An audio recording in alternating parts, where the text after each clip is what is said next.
Alternative Digitalk. Real issues, real talk. Fellow citizens, following the sequence of events, Uganda seems to be at political crossroads.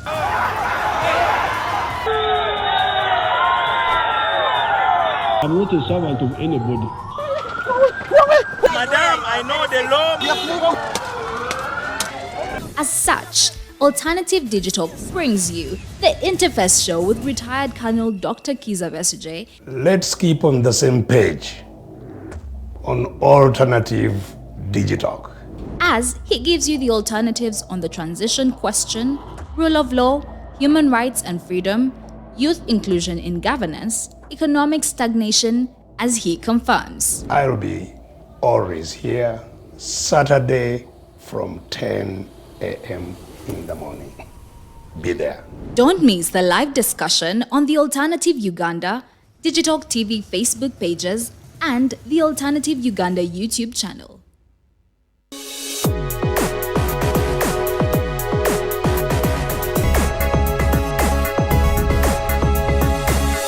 The Alternative Digitalk. Real issues, real talk.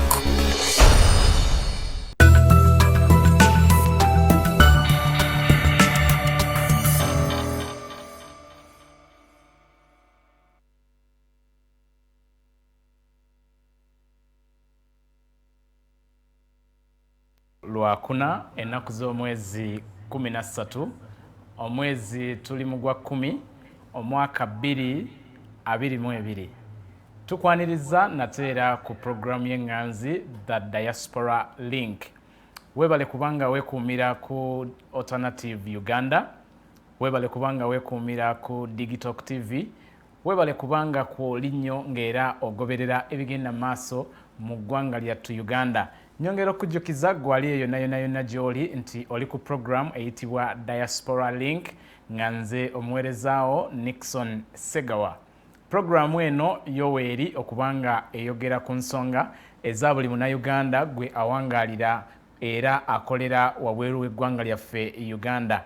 Bannayuganda bangi bagenza okubanga beeyiyiza ekigulira magala eddiba, bagenza okubanga bakyusa ku bulamu bwabwe, bagenza okubanga batalaaga amawanga ag'enjawulo nga bali eyo bakola, bali eyo gibabeera.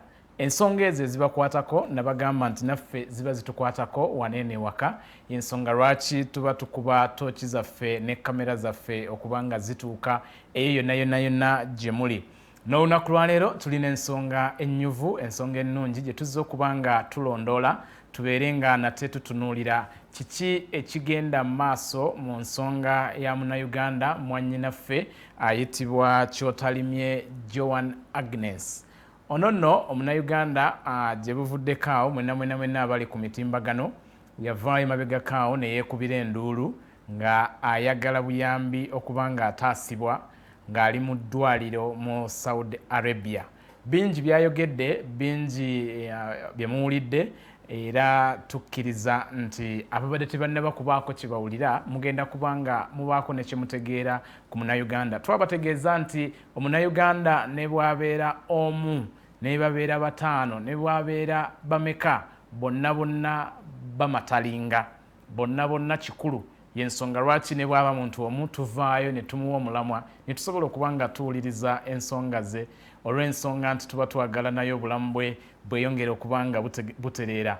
Kwata linki eyo obeere nga ogigabanako ne mulirwanaawo, gigabaneko ne munno, gigabaneko ne saakozi zaawo mu WhatsApp groups ez'enjawulo obategeeze nti tuli ku nsonga eza munnauganda ali mu ddwaliro eSaudi Arabia. Mu studio olwaleero sirimu nzekka wabula nga ndi ne mwannyinaze Aisha Ahmad. Ono nno Omwogezi oba ye Head of Communication mu office eya Senior Presidential Advisor on Diaspora Affairs. Ngenda musaba atubuuzeeko mu bigambo bye kimu bibiri bisatu yeeyongera okubanga yeeyanjula oba oliawo waliwo ebitiibwa byendeseeyo agenda kubanga abitutegeeza tulyoke tugende mu maaso mu programu. Aisha, nsanyuse okukulabako. Segawa. Amanya gange oba erinnya lyange nze Aisha Ahmad Nalule nga nze nkulira ebyempuliziganya mu office ya Senior Presidential Advisor ku nsonga z'Abannayuganda bawangalira ebweru. Sanyusa ate nate okuddamu okubeera ku sheno ku TV eno eya Alternative Digital. Mwebale kugyekumirako, mwebale kutuninga in. Tuliwo okubaweereza. Okay, tukwaniriza webale kubanga otwegattako. Abalabi baffe nja kubetondera tubadde tuteekeddwa okuba ne muganda waffe Abdallah Kayonde ono nga Executive Director wa Migrant Workers Voice naye olw'ensonga ezimu zino naziri tasobodde kubanga atwegattako naye nga nzikiriza ajja kubanga atugoberera mu nsonga eyo. Ngenda kusaba abali mu byuma batuzeemu kemabega batuwe ku kifaananyi ku nsonga eno ze twogerako batuzannyireko ku be batutegekedde nate tulabe engeri gye tutambulamu olw'eggulo lwa leero. Sirina bulwadde buluma bwe bagenda kunnongoosa ne bwe banjijanjaba bwennyini sibulina.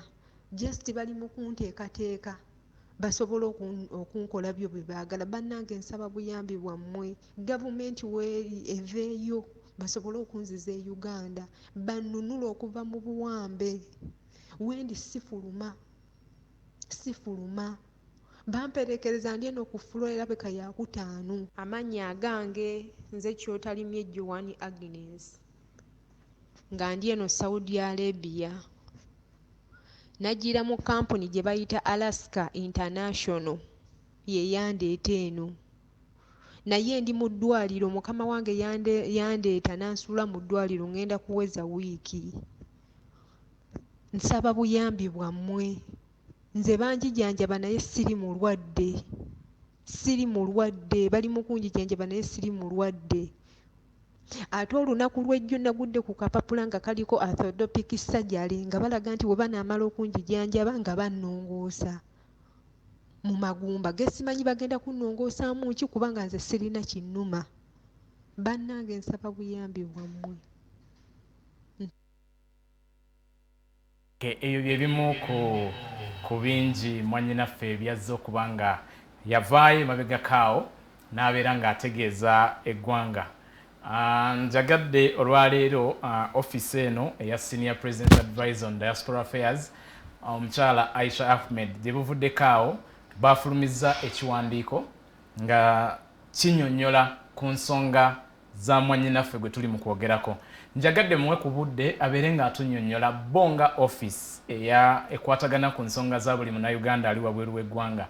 Wowe mutuuse ku nsonga zino, ensonga zino muzimanyiiko oba ziri just ku social media kwe zitambulira, mutunnyonnyole ki kye mumanyi nga gavumenti? Omulabi wa Alternative Digital TV nsooka okusaasira muganda wange era muto waffe Joan Kyotalimye Agnes nti ng'alabye n'obulwadde. Tusaba Katonda kyonna kyali mumuyisaamu amuwonye kuba Katonda yasibukako okuwonyezebwa kwa buli omu yenna.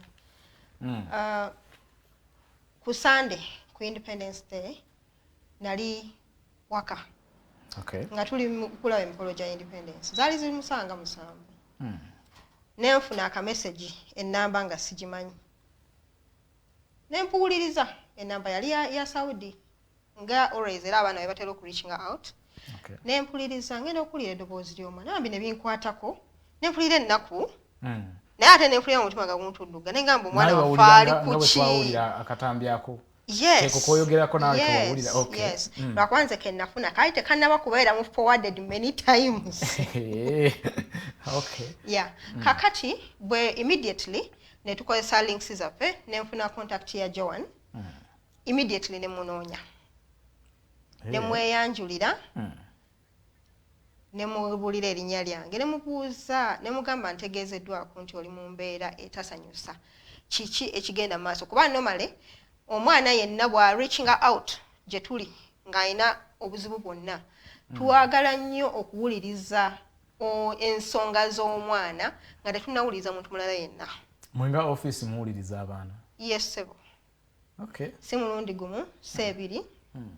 So nayogera ne Joan ku WhatsApp n'angamba nambuulira bwe yatuuka tiyava wano nga talina kyawulira n'atuuka eri agenda okulaba mukama we n'amugamba jangu tugende mu ddwaliro bakuggyako omusaayi.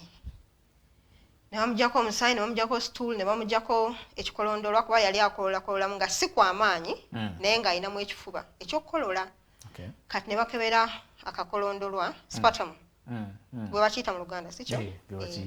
Ne bakakebera ne bamuggyako samples zaali nyingi ne baswapinga ku skin bingi tests ze bakola. Ebyo nga yabikunnyonnyola. Yes.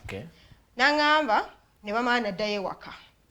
Aba akyali enkeera ali mukola atandikiriza okukola emirimu gye. Aba akola emirimu gye, mukama we n'amugamba Joan, sooka ojje era tuddeyo mu ddwaliro.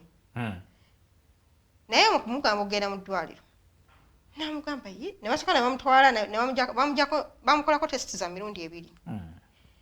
Then n'addayo. Olala era aba ali ku mirimu gy'akola, boosi we n'amugamba jangu tugende. Joan agamba boosi we yasooka n'afuluma. Kati kye tuzuula oluvannyuma nti boosi we wano mu kufuluma ndowooza bwe baamuwa amawulire mu ddwaliro nga Joan mulwadde azuuliddwamu obulwadde bwa pulmonary TB. Obulwadde obwo simanyi lulimi babuyita mu Luganda. Pulmonary TB obwakafuba. Akafuba. Yes. Kakati obulwadde obwo buzibuzibu. N'abasawo bw'oyogera nabo bakugamba si bwangu nti omuntu asobola obufuna n'otuula nangaawo naye olw'okuba immunity eri waggulu nga simanyi nti oli mulwadde ne bakebera nga tebamanyi nti obulwadde mwebuli batabulaba.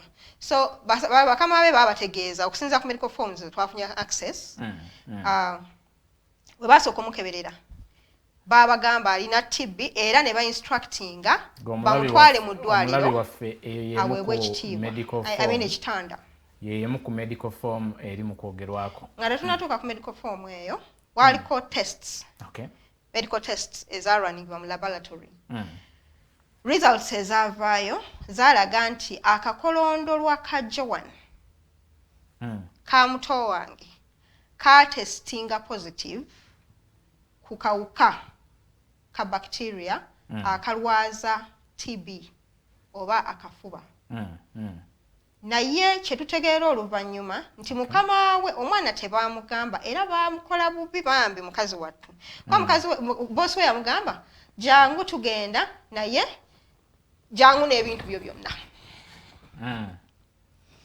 Omwana agamba ye bwe naze we wakyamu bampadde bantwala wa tebaamubuulirirawo tebamutwala mu ddwaliro naye nga bo baali bamaze obabuulira nti agenda mu ki bamutwale bamuwe ekitanda yeetaga isolation.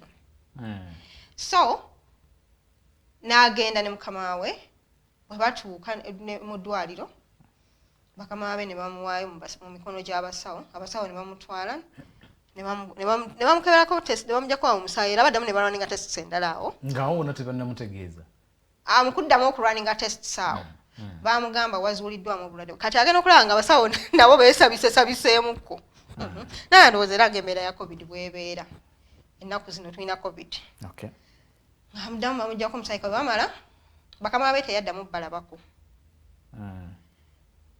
Tetuzuula oluvannyuma nti nabo bwe bamala omutuusaawo baba instructinga bagende mu kifo ekirala nabo era babaddemu babakebere okulaba oba tebalina ki tebanakwatibwa bulwadde. So Joan agamba ne bamutwala ku floor tamanyi floor namba ki naye ye mu kuteebereza okukwe waggulu eyo kuba ne mukatambi atugamba ndi eno waggulu alinga mu byangamba ateebereza alinga ku floor ya kusatu. Nanga naye maama oba oli musajja oba oli mukazi kamaama kaali mu bulumi nga like katobeddwa. Nangamba nyamba kubanga simanyi ndi wano tebanzikiriza kufuluma tebanzikiriza kwogera na muntu yenna wabweru simanyi kigenda mu maaso baŋŋamba mbu nina TB. Bino bigambo bya Joan era naye nze mpulira siina wakola ki wannuma. Ne mugamba ne musaba ennamba ya mukama we Joan mwennyini ye yagimpa. Enamba ya boss we n'enamba ya kampuni kwe yatuukira eyitibwa Nesmat Hakim eSaudi n'azituwa. Joan yatambula ddi gwe tuli mu kwogerako. Joan yatambula ennaku z'omwezi nga 24 omwezi gw'omwenda 2024 tannaweza mwezi eSaudi kaakati era we twagira ne tulina ttiimu yaffe nga bwe tukolagana mu ofiisi tulinako abamanyi Oluwarabu era we twakwata ennamba ne tugiweerezaani kati naawe ffe nga tulina obusungu bungi muyinza mutya okusuula omwana waffe mu ddwaliro nga wamanyi tuli bantu ne tukubira mukama w'essimu naye approach yaffe normally ne bwe tuba tulina obusungu tetutuukiza muntu mu busungu ne tumubuuza ssebo tulina ennamba yo ne tumweyanjulira ne tumugamba olina omunnansi waffe bwati ne bwati ne bwati tumusuubira mu mikono gyo aliwa tetwamugamba nti tumanyi nti omwana ali muki mu ddwaliro omusajja kyava atugamba nti twasooka muweeza WhatsApp nga taziddamu kusande okwo kwennyini ekiro kati ku Mande oluvannyuma ku Mande zaali mu ssaawa nga 5 kyava ne tuloadinga sente ne tukuba direct line ku simu ye eSaudi n'atugamba yes omwana wamwe nze nali muyina naye simulina Mande ya wiiki eno gye njogerako leero lwakuna n'agamba naye omwana wamwe mulwadde ali mu ddwaliro koffe mu ddwaliro akolayo ki olwo nojjukira tetumulaze nti tumanyi nti oba omwana alina kye yatugambye twalinga abacekinga ku ki ku muntu waffe n'atugamba ali mu ddwaliro baamusangamu obulwadde bwaki bwa TB era ali mu isolation ne tumusaba ennamba ya dokita twamubuuza ani gwe wategeezezza ng'otwala omwana mu ddwaliro n'agamba aba kampuni eSaudi yayogera nabo n'abannyonnyola era n'abagamba omuntu wammwe mututte kati omwana yaŋŋamba ye wano mu kuva ewaka yali alowooza bamuzaayo ku kampuni kumbe baali bamutwala mu ddwaliro nenjogera ne Joani ne muweeza message nga twogedde ne mukamaawo naye atubulidde bwati ne bwati kale ne mugana naye toggwamu maanyi kwayatya n'agamba oba n'essimu bagenda ginzijjako nga wamanyi we bitambula si buli muntu nti waba awulidde ekintu ku muntu asooka na analyzinga kitambula kitya kya mu butonde abantu ffe abasinga nga wegambye nti nange we nawulira akatambi ka Joani nasooka nentabuka nempulira obusungu nengaba no lwaki mbakubanga omuntu ayogerera mu busungu nandigambye lwaki bibonyabonya mwana waffe biki bigambo byandibadde bingi Joani agamba nti ye ali mu ddwaliro talina bulumi wadde awulira nga yenna mulamu nga talina buzibu ku mubiri gwe Joan nga mmwe kiki muzudde bwe twogera ujjukira twasooka kwogera ne Joan nze mwennyini nze nayogera naye nampa story ye her version of the story ne tugamba katusooke tuverifyinge bino tulabe abantu bano oba batulimba oba omwana waffe byatugambye banakorrelatinga ne story ye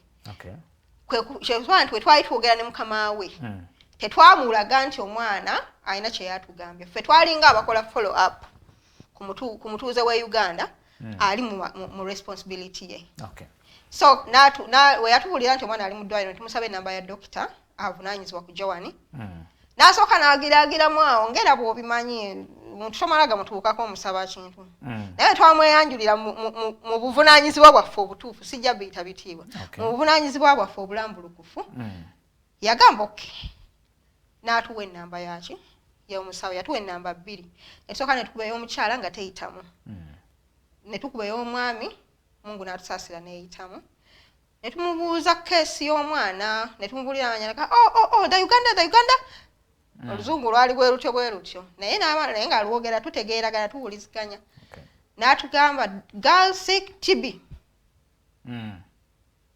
naye atugamba TB Joani yali ampeereza ka medical form nga kaliko ekigambo nga balina clinic gye bamusindiseko nga kuliko clinic orthopedic surgery 4 ekyamazima ekigambo ekyo ekigambo clinic tekirabika nnyo nga orthopedic surgery 4 era bw'otunira ku form eyo immediately ekikujjira mu bwongo ekikujjira mu bwongo omwana baagala musala baagala mulongoosa bamulongoosa biki naye omala kutwala budde n'ogyetegereza n'omanya nti this is the clinic is orthopedic surgery 4 nga we tuyina wadi y'abaana emulago nga bwe tuyita wadi y'aba kansa nga bwe tuyina wadi ya gundi y'ob'omutima okitegeera naye mu kukiraba ati initially wallahi nga seekwekeredde nange nasooka ne ŋŋamba surgery antennas neziraisinga ne tukubakubawo amasimu naye dokita n'atunyonnyola ate nga kyatunyonyolako naffe tukiina wano ewaffe n'atunyonyola n'agamba omwana ntunga omwana yava eno nga mulamu tesiti tuzirina yakola gisisi omwana n'abeera kiri mulamu nga talina kimuluma naye mwenyini agamba sirina kimunyuma tondagadde onyonyole ku mulabi waffe bw'oyogera gisisi kiki oba otegeeza Gulf Countries Corporation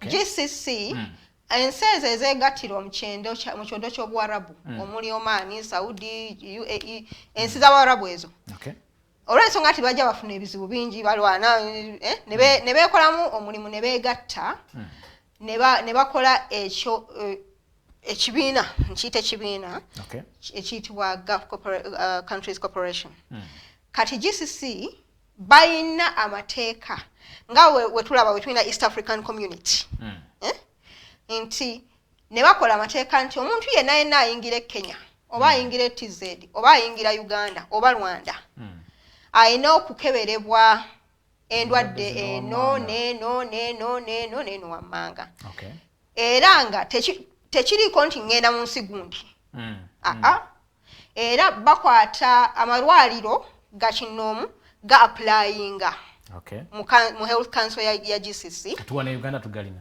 yes agakola GCC yes badde nkyakugamba nti amalwaliro gasettinga up lab zaabwe ne ga applyinga mu kakiiko aka GCC akakwatagana ku byobulamu ne kaba wa accreditation nga bamaze okwetegereza nti ddala bayina ekyetaagisa okubeera nti bakola tests ezo so lists y'amalwaliro bwegali wano era omuntu okola GCC toba ino ogamba nze Nixon nzize njagala genda kunkebera njagala genda mu bawarabu munkebere omusaayi kyogamba ne lwemba sigenda kukuba kyeyo nga ngenda mu bawarabu kasitoba ng'oyingirayo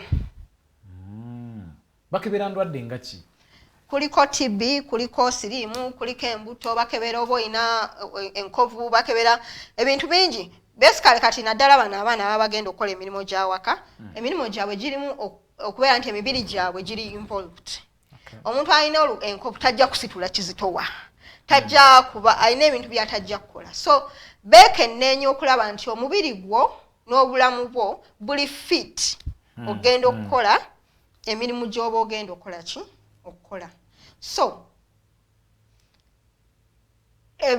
tests ezo amalwaliro ago kiri automated nti company bakimanyi nti omwana bateekamu amannya mu system automatically ne allocatinga nyinza okuba nga ndi naawe nga tuli ba Luganda era nga tugenda mu kifo kyekimu ne tugenda omulundi gumu wetugenda we bateekamu amanya gaffe mu GCC okwapplyinga for okukola test za GCC gwe bajjaku kasukeeka mwokya banteeka ebukoto emigundi eggaba okusinziira ku ddwaliro ki system lyekoze eki so tewali alonda nti gwe ogenda kukolera mu ddwaliro gundi gwe twogerako yakola GCC yes sebo yakola GCC era GCC yeneevaayo ng'emukiliyaringa okutambula ekyo nasooka ne ŋŋamba oba bano abantu ab'amalwaliro we batuyita ku bbali batuwa fake results tumanyidde ekigambo fake fake news fake results fake information so ne ŋŋamba nno ne tu analyzinga we ŋŋamba nti ne ŋŋamba si nze nzekka tuyina team office record different professionals era ekulembera ambassador Abe Walusimbi kubanga ye senior presidential advisor ambassador n'atugamba nedda mwetegereze ensonga eno ne tugamba naye bw'aba nga yakola tests kati nno tugenda kulumba eddwaliro gye yazikolera baleka baatuwa tests enfu naye twali tuzzeemu ne twogerako n'abasawo eri eSaudi abali ku mwana ne batugamba nti omwana kisoboka okuba nti yatambula weewaawo GCC ye yalaga nti si mulwadde naye wakati wano wakati wokola GCC n'okutambula kwe obulwadde ekika ky'obulwadde kyamuzuuliddwamu tukissa mu mukka okiyingiza mu nfuufu etambula efumuuka kyobola nti tebatukiriza kukolondola n'owandula wansi bw'owandula wansi enfuufu eri bwejja bw'oba baddemu ka bacteria akakaleeta obulwadde obwo bujja kuyingira kati bali abasawo beeri batugamba no problem not Uganda oluzungu werutyo wetulwogera tugatiriza so netugamba problem not Uganda possible netugezaako nga tugamba bana abaffe be batulyamu olukwe kiki lwaki bawaayo omwana waffe okutambula nga mulwadde nga bakitege netugamba kati bali we bamala otunnyonnyola olwokuba nti oluzungu lwali 1+2 syllables 3 ne mugattamu ennya bwe mutyo ne mwetegeera netugamba nedda katufune abakugu amasala n'atugamba mukubire baddokita wano twayogera ne baddokita ba medical doctors ab'enjawulo abakugu nga 3 twali abantu 3 ffenna buli omu yakubira dokita we nga tumubuuza kisoboka omuntu okubeera nti akebereddwa nga talaga nti mulwadde wa TB ate ne wayita ebbanga ttono n'alaga nti ate mulwadde wa TB abasawo ne batunnyonnyola ne bagamba buli bulwadde buyina kye bayita incubation period nga bw'obeera nti malaria ensiri bwekuluma olwaleero enkya togenda keera ng'olwadde omusujja wayita ennaku 14 n'olyoka otandika okutestinga positive to malaria oba okufuna symptoms ne batugamba ne tuberculosis oba obulwadde bw'akafuba bulina gestation period incubation period sagala gitako gestation anti oluzungu olusayansi luzibu siri musawo ne batugamba nti kisobokera ddala omwana oyo kubanga we baamukeberera bw'abanga akawuka yakalina kaalimu nga kali dormant eno information gyenkuwa ffenna gye twagatheringa ku basawo 3 bonna nga batugamba ekintu kyekimu nti akawuka kasobola okubeera mu mubiri nga kali dormant nga levels zaako naddala we kagwa ku mubiri ng'omubiri ogwo immunity yaagwo eri waggulu kabeeramu nekekweka ne kalinda immunity bwekka kati bwe bakebera kamaze kuyingira mu mubiri ne bakebera naye nga immunity ye eri waggulu tebajja kulaba kawuka ako tekajja kubanga levels zaako ziba ziri wansi omubiri guba gugezaako okukola ki okukalwanyisa naye bwe wayitawo akabanga oba ofunyemu bistress oba kino oba kiri ensonga ezitali zimu gundi yo nekka levels zo eza immunity bwe zikka era we baddamu okukebera kuba kaba kati kasinziza omubiri amaanyi nga katandika okweyoleka weewaawo baatugamba nti osobola okutestinga positive ku tuberculosis ne bw'obeera nga tonnafuna symptom negi nemu nnyinza okukolola naye nga mpulira nkololamu katono si kali akakaleekereke ke twamanyira nti owa TB bw'akolola tekakutuka ako kaba advanced stage ziba zikuze so osobola okubeera nti tolina ssenyiga naye n'oluuzinga weight which is the case with Joan. So Joan yali talina kali akafuba akakolola nga tekakutuka yali akololamu katonotono nga woga kifuba kinnumaaluma mukyaleka ekifuba kigenda kunkwata naye bwe baapiikinga akakolondolwa kali teyakolola kyali bakozesa ekigambo it was a productive cough abasawo bwe baatugamba n'abantu basobola okufuna akakolondolwa ako bagenda okukakebera ne kalaga nti mulimu obuwuka buli obulwaza TB mu mbeera eyo gye yalimu yali yeetagisa kumuddusa mu orthopedic surgery ekimutwaza mu orthopedic surgery ekyo nakyo twakibabuuza nga wegambye nti nange we nalaba akagambo orthopedic nengamba omwana waffe bamusse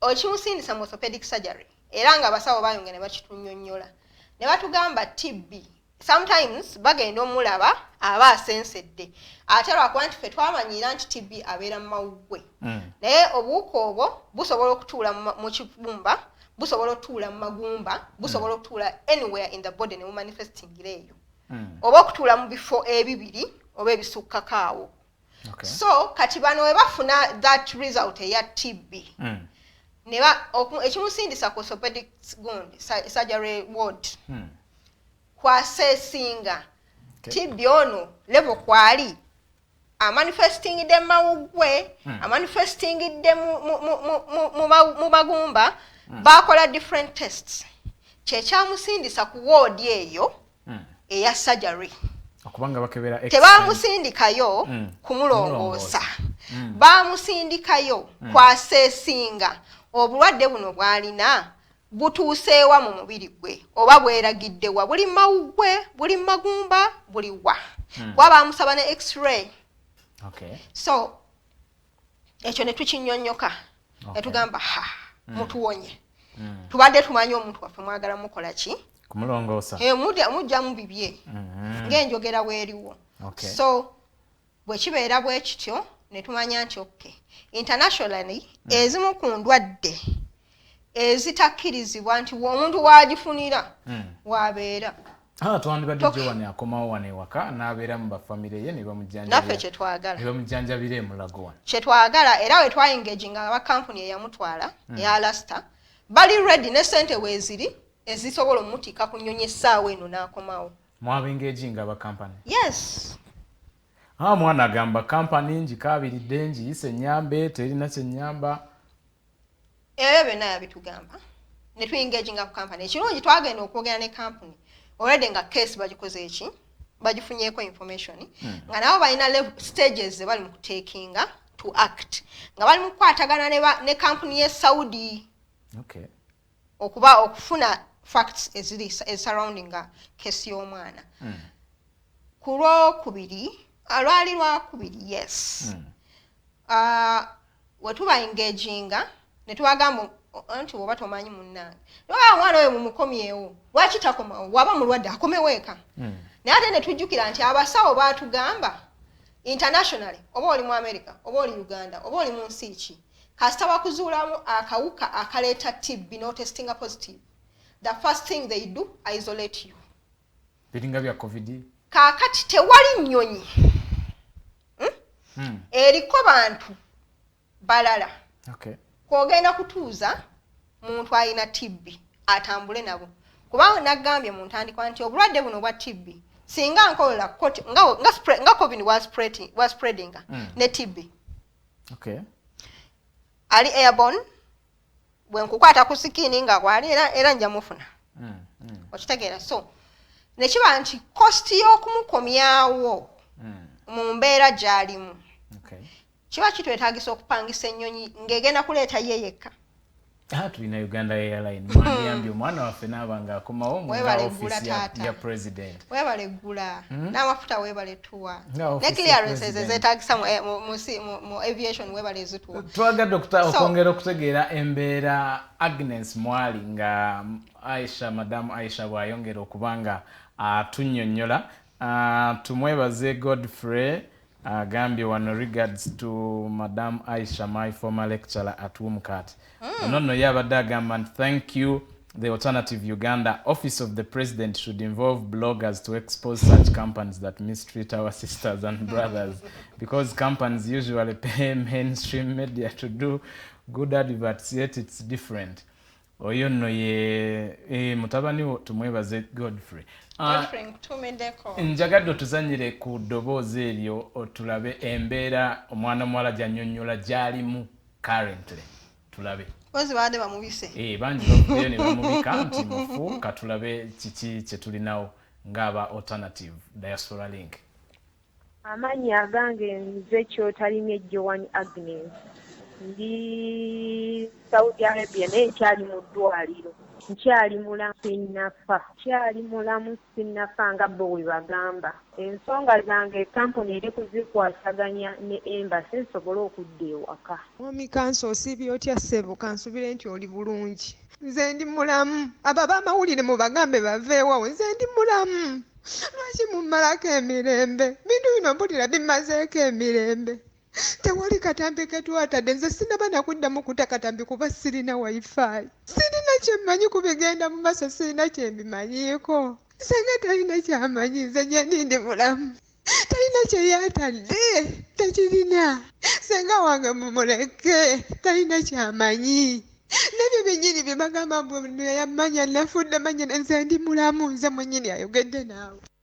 Nze tata puli siri bulungi bannange siri bulungi kyenyinza obagamba siri bulungi yadde eddagala lye bankuba ekisooka oba linjijanjaba oba linnyonoona simanyi kuba linsiiwa kyenyinza obagamba nze naze nali nkazizza omubiri gwonna gwesise kati awo simanyi oba linjijanjaba oba linnyonoona mubiri simanyi oba linjijanjaba oba linnyonoona mubiri kyenyinza obagamba omubiri gwange gwonna gwesse omubiri gunsiwa omubiri gususubuka ekigere kitandise n'okundeega mpulira kinnuma kati simanyi obwo bujjanjabi kikaaki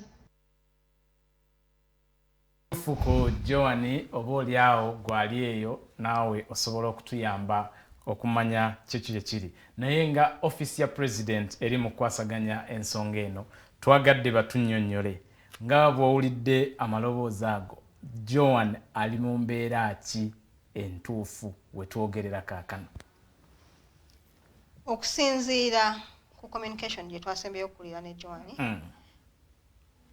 Joan yatandise okuweebwa eddagala mbadde nkyakunyonyola ku bulwadde wa tuberculosis ekigaanisa omuntu okutambula ne wobeera wano e Uganda nina cousin sister wange baamuzuulamu obulwadde ng'abulayo nga ne visa emaze okufuluma ne bamuzuula n'atestinga positive ku TB bamugamba munnange tetulina gye kutwala sigala mu kusigala ne bamugamba naye tandika treatment ya TB the first line of treatment etwala emyezi 6 mu kugezaako okukwata obuwuka buli okubutangira okubutakosa nnyo mubiri kubanga TB edda twalabanga abantu abasitula buhanga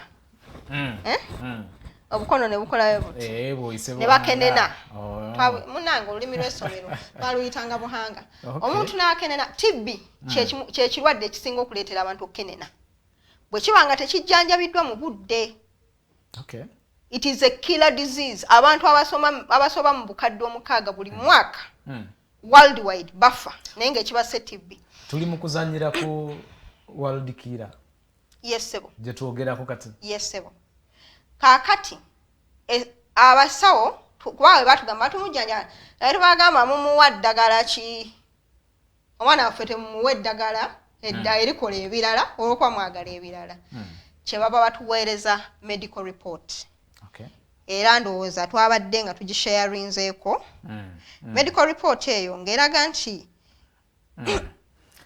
ali mu byuma gye tuteerako medical report eyo eraga nti Joan yatandise eraga history y'obulwadde wa diagnosis obulwadde bwamuzuuliddwamu pulmonary TB n'eraga nti Joan alina emyaka 25 era nga era batugamba nti talina symptoms zonna naye atejjukira era basawo batugamba nti obulwadde basobola obulaba naye nga tonalaga symptom yonna mubiri naye ng'akawuka kadetectingiddwa nti kukakola ki mwekali okusinziira ku levels zaako bayitanga asymptomatic mu biseera bya COVID. Thank you very much. Osobola so TB naye eri mu asymptomatic.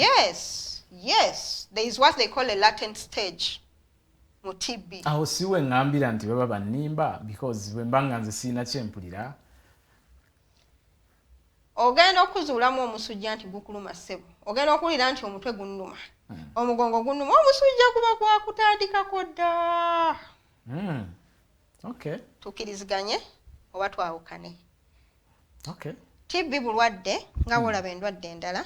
Kyannaku nti muganda waffe yabeera exposed ku kawuka ako.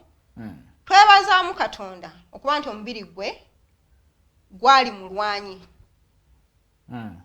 Kubanga bakugamba omuntu waba omubiri gwe mulwanyi ng'amaanyi g'omubiri gwe obusimu bw'omubiri gwe obwa immunity ye buli waggulu. Okay. Kiteekinga wakati wa weeks 2 ne week 9 gy'emyezi ng'ebiri n'ekitundu. Nga okuba akawuka we kayingidde mu mubiri gwo. Okay. Okusobola okubeera nti we bakebera kalaga mu musaayi oba mu system yo nti mwekali. Bw'obeera nga immune system yo eri waggulu. Bw'obeera nga immune system yo eri wansi. Ne we kayingira olwaleero wayita weeks 2 nga ne bakadetectinga ne katandika okuleeta ebizibu. Okay. So we want to think about Joan's case. Nga case yabo abantu emibiri gyabwe egyalina amaanyi nti obulwadde buno bwalwawo okulabibwa nti mu mubiri gwe bukola ki ne bulabibwa nga amaze okugenda. Mungu n'agera nti akaseera mwe bweragira katuuka amaze okucrossinga border ali eri mukazi wattu agenze kunoonya ssente. So essaawa eno Joan room mwali tebamusibye nti ali mu kkomera. Simusibe. Naye ffenna twakikombako ku COVID kye bayita isolation or mwina akagambo ke mutera okukozesa ako nange nkeerabidde ojja kuba bulungi. So quarantine. Yes. Right now Joan ali mu quarantine. Joan ali quarantined olw'ensonga nti obulwadde obwo buli highly contagious bukwata mangu butambula mangu ngera bwolaba COVID. Mu ruumu eyo abantu abayingirayo si bangi okuggyako omusawo oba abasawo abatono ennyo abakkiriziddwa okubeera nti bamujjanjaba bamuwa eddagala bamuwa ebyokulya. Si bantu bangi abakkirizibwa okuyingira mu ruumu eyo ngera olaba ebya COVID webyali ekirungi nti Mungu oba ekirungi mu kibi nti Mungu agenza okuleeta keesi eno nga already tufunyeeko ku bukaawu bwa COVID. Ali mu mbeera ki? Embeera Joan gy'alimu teyeeraliikiriza olw'ensonga nti Mungu yamusaasidde nti yabadde tannalaga symptoms ziri enzibu. Ezaako akaleekereke simanya musujja naye ng'okusinziira ku report Joan yaluzinga kilo 3. Weewaawo takolola biri ebibi talina ssenyiga naye yaluzinga kilo 3 weight loss. Nkugambye nti TB akenenya bw'aba tayanguyiddwa omuntu omubiri gumuggwako amagumba gano negakola negawanika olw'ennyama okuba nti ekoze eki eweddeko. So weewaawo yali talina symptoms zino endala naye weight ye yali aluzinze kilo 3 which is one of the things we were considering nga badiagonizinga TB. So Joan waali agenda ateekeddwa ku ddagala. Eddagala eryo lya kustabilizinga omubiri gwe okusobola okuba nti ligwe empowering okuddamu okwerwanirira okusobola okuba nti gusindika obuwuka buli okukendeera. Ati agambye ebigere bitandisa ate omuzimba ate awulira yeetakula kati awo ono wabuuliza Teddy. Let them inform the girl of what exactly is happening because it's her body. Why are they treating her what she doesn't know? No, she now knows. Teddy mukwano bagenda okuteeka Joan mu kasenge gye bamuteeka ng'amaze okutegeera nti azuuliddwa mu bulwadde bwa TB. Ekyaganyo kikkiriza. Ani aganyo kikkiriza? Ekyo okusinziira ku butambi obufulumiziddwa. Obutambi obufulumiziddwa ngenda kuleeta ku bulwadde obuyitibwa mukenenya oba siriimu oba depression obulwadde bwonna obusinga naddala obulina impact eyo. Abantu mu stages z'obulwadde yensonga lwaki amalwaliro babeera ne ba counselors. Right now Joan needs a counselor and we are organizing okugezaako okufuna abantu abalina obukugu obwo okwogera ne Joan. Ali mu state gye bayita denial. Edda abantu abalwala abatestinga nga HIV positive abamu kuba ekyabattanga denial. Gundi bakuzuddemu obulwadde tekisoboka. Ekyo kikutuukako nange kisobola okuntuukako. Omwana ono musaasire avudde Uganda amanyi mulamu era awulira mubiri gwe mulamu ne woba gwe ne wembanze. Otuuse eri bakoze tests okusobola okufunira residential permit. Bakuzuddemu obulwadde ate ng'obulwadde bwe bakuzuddemu si musujja si bulwadde obuyabayaba. Psychologically ne bwembanze ne bwaba gwe. The first stage is kirabika balimba kubanga bw'obulwadde obuleetera omuntu omu isolatinga tebuba bulwadde bwangu ng'ate yawulira amaanyi yes ne bwembeera nze I'll give you a scenario twali wano ku show naawe omwezi guli oguwedde bwe nava wano nalwala okay nalwala pressure n'ekyankalanamukko naye bangamba olina pressure ne mbagamba musaagamu nze mumanyi something as simple as a temporarily raised BP you understand so it is human it is natural kyamu buntu bwe tubanga tuguddeko amawulire agatiisa oba agakanga okuyingira denial stage it is very normal tuyina akatambi akasembyeyo mu maloboozi ga Joan ge twafunye eggulo abantu bapaamu nga boogerako nabo ng'agamba ngenda kumira eddagala because kati kigenda kisinkinga mukazi wattu njagala olinyeko mu bigere bya Joan ogenze obudde wano oli mulamu ogenze kukola ogenze kunoonya 10 n'otuukayo ne bagamba oyina obulwadde naye ng'obulwadde bw'oyina kuteekesa mu kasenge tokkirizibwa kumikisinga n'abalala ekyo kyonna kiina impact ku mental status y'omuntu ne bwembanze ne bwaba gwe tuli bantu ninayo waneeno omulabi ali mu kubuuza nti mufuddeyoko ne mulowoozaako nga Joan bw'alowooza okuleka omukaka obukasi okukkiriza kino kye bali mu mugamba ng'ate ye kyali mu kuwakana kyeŋŋambye era kyembadde nvaako nti Joan stages okukkiriza nti obulwadde bumuluma oba bulina mu mubiri gwe waawo akyawulira nti alina amaanyi kigenda kutwala akaseera era teyeetaaga kupapira I am telling you Joan teyeetaaga kupapira ne bw'oba gwe ne bwembanze I am stepping into Joan's shoes saagala ddagala ng'omuntu so togenda kumpa ddagala lyo nti ngenda dimirira emyezi 6 nga mbadde mpulira ndi mulamu it takes time tufunye abantu medical counselors abali bwe tuteekateeka ba reaching out essaawa eno wenzijidde ku mpewo this afternoon nti tufunyeeko information nti omu ku ba directors ba company kuba twabatuuzizaako akazito omu ku ba directors ba company eyamutwala agenda kulinnya nnyonyi genda Saudi akawungeezi ka leero naye ng'ekimutwala si kirala nsonga ya Joan kwongera kumatiza Joan nti mulwadde si kumumatiza naye ayongera okukakasa ye mwennyini alina okusooka ne yeematiza nti ddala kituufu omwana embeera mwe batugamba mwali kuba alina omutuukako banaamukkiriza bw'oba weesabise bw'oba weesabise there are precautions that are taken kubanga ffe twagala mwana waffe nga mulamu you understand tumwagala nga mulamu we do not want to hear any stories no eddagala eriweebwa emibiri gyaffe giri different I'll give you a scenario nafunako accident mu 2004 nenkuba omutwe guno wansi essaawa eno okuba inafuna accident eyo bwe mmira panado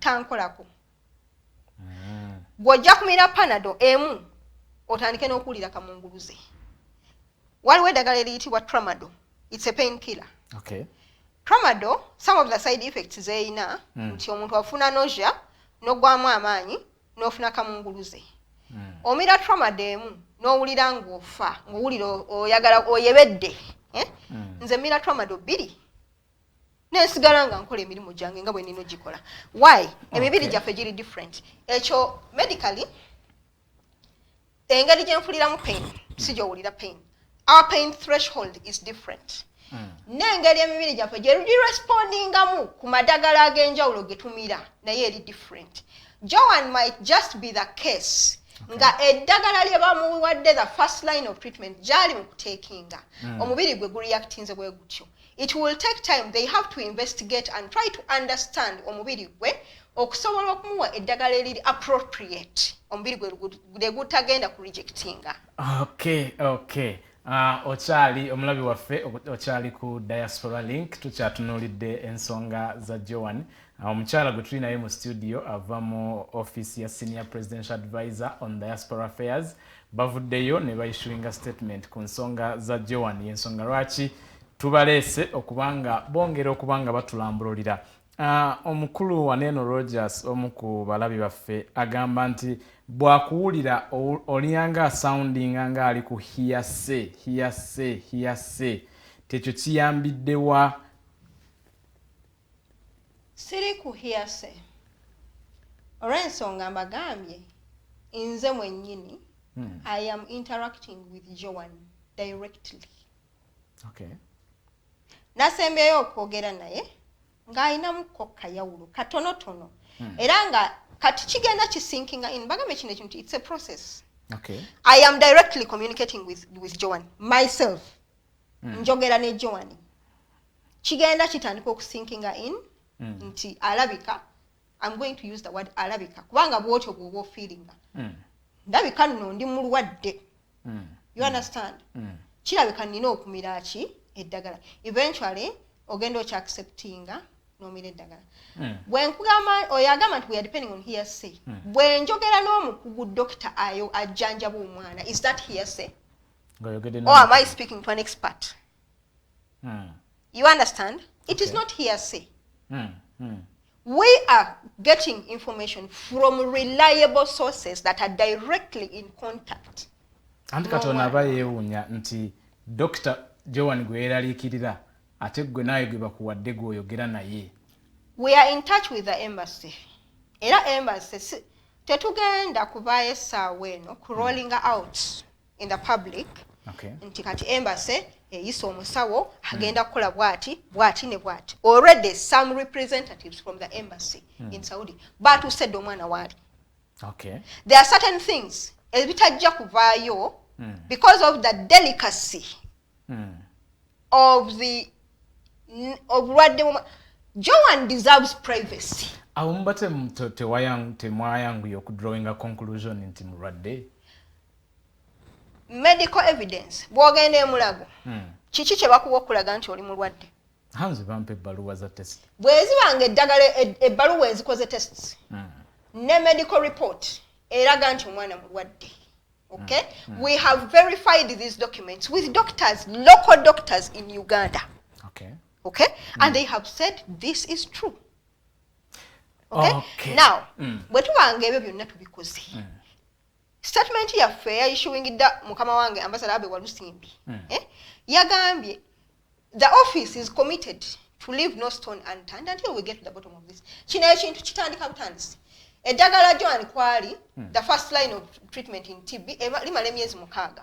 We are not stopping here and we are not going to be in the media all the time. Nti bannange tutuuse wano, there is what they call patient is privacy. Okay. There are certain things ebiri ku bulamu bwa Joan bikwano mugenda tusonyiwa nga tetujja bibagamba kuba omwana ono mwana muto alina obulamu obw'okulivinga mu maaso awo Mungu bw'aba tusaasidde naawo na she can even work. Okay. You understand? Okay. Omulabi waffe ayitibwa Tenjo agamba it will be so bad if anything bad happens to that girl and yet you came out and said she was okay. Under treatment, you better be right on this nyabo, because I don't want you guys to lie us after Mbutibi did this, yet it's those Arabs. Bwatu ye wabade akubuuza nyabo nti wegendereze if something bad happens to her. I can guarantee you. Okay. Era njagala okusaba gwe nange na ffenna buli alaba sheno. Okay. Tudiringa n'abantu. Weewaawo bali Abawarabu weewaawo tubayinako bias nnene ate nga there is reason for that bias. Okitegeera? Olw'ebintu abantu baffe abamu bye bazze bakola ki bayitamu. Okay. Naye these are professionals. Okay? Worst case scenario, singa our independent doctors. Okay. Bana achizuula. Because already the office is organizing a team. Okay.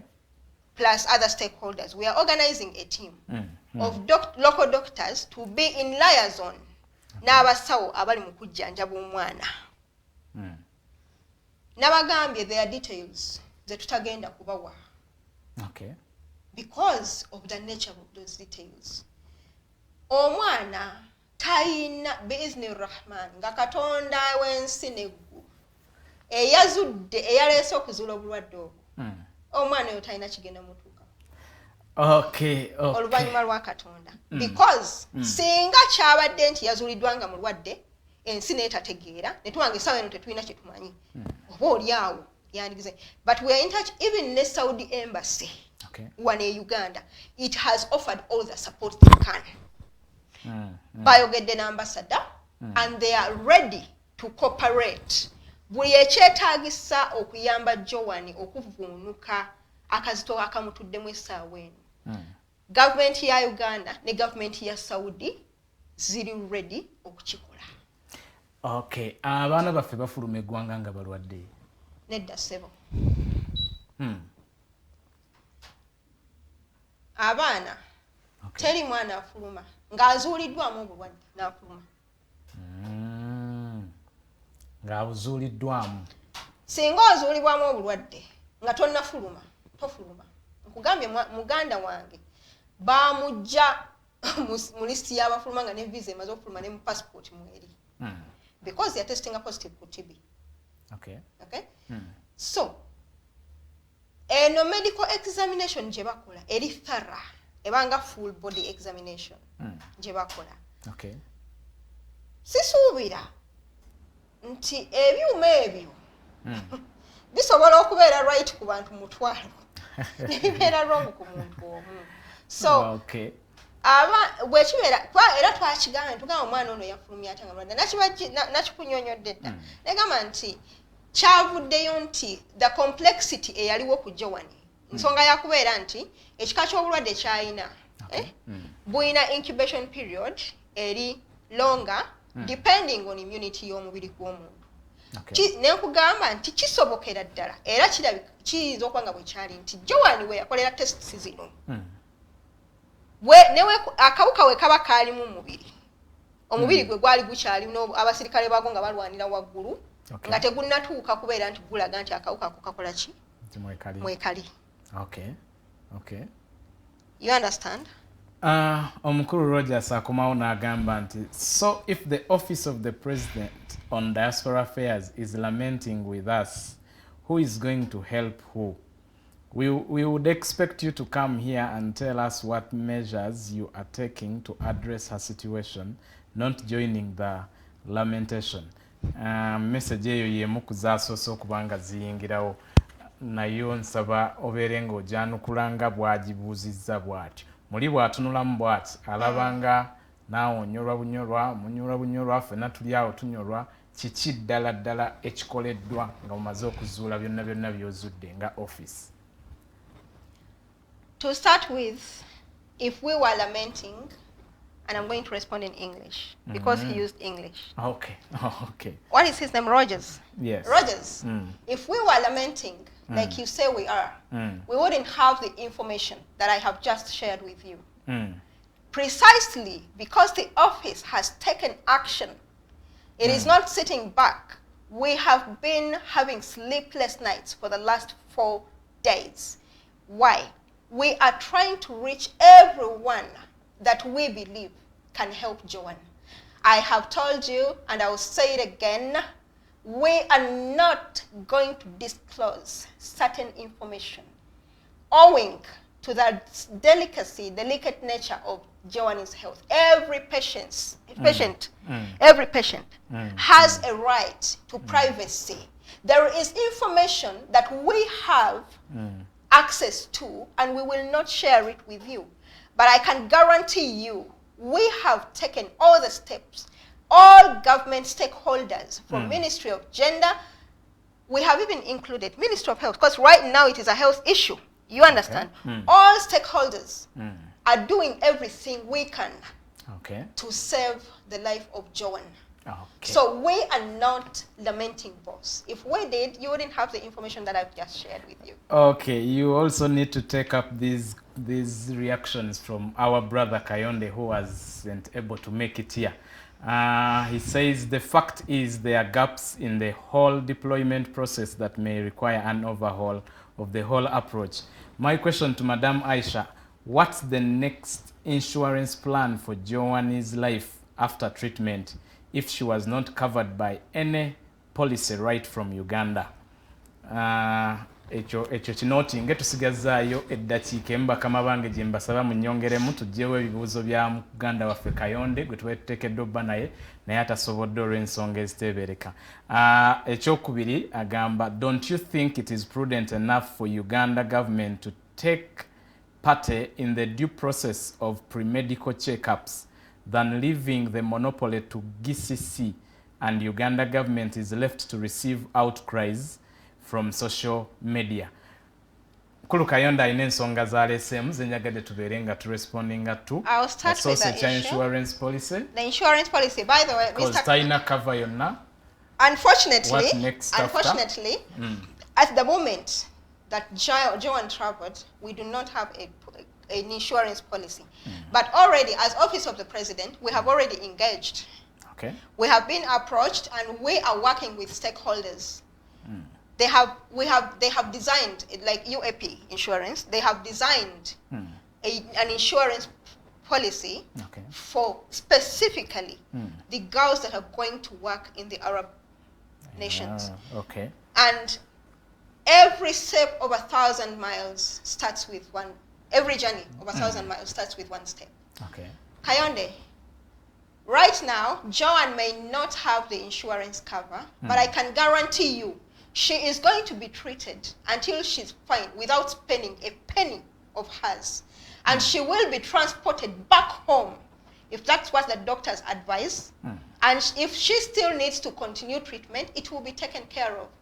But as far as insurance, we are already engaging the relevant stakeholders because we have thought it relevant to embed an insurance policy for our sisters that are traveling. And the GCC monopoly, why is the government just looking on? Why doesn't it take part in this due process? We are not looking on.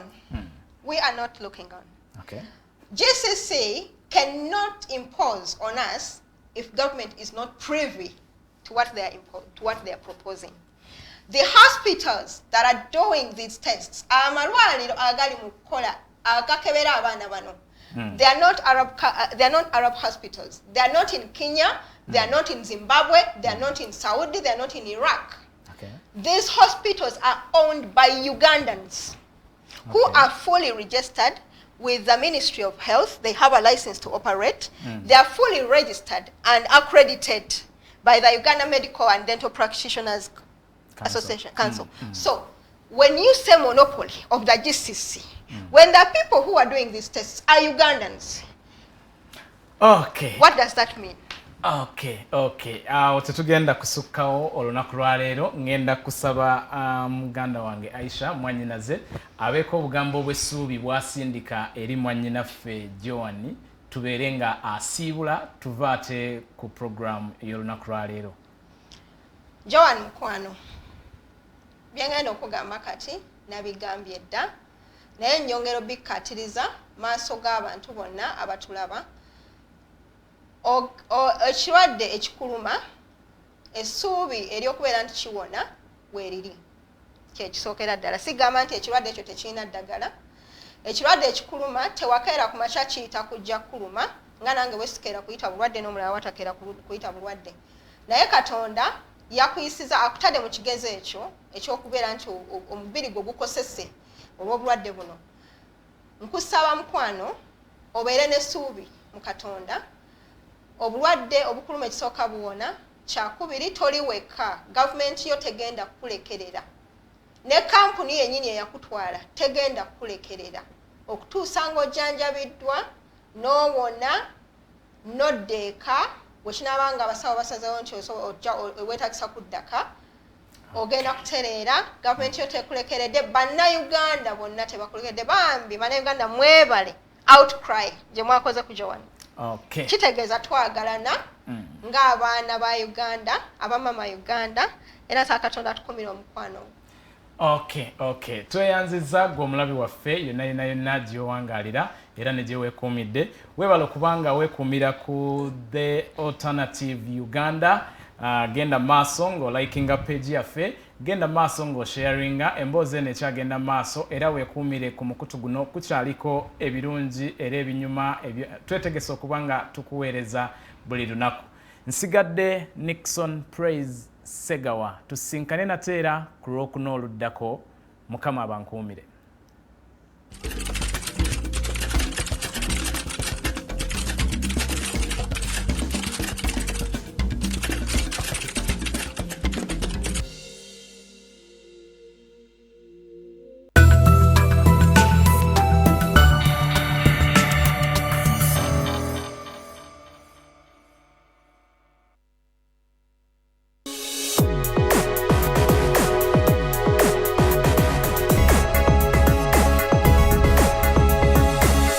The Alternative Digitalk. Real issues, real talk.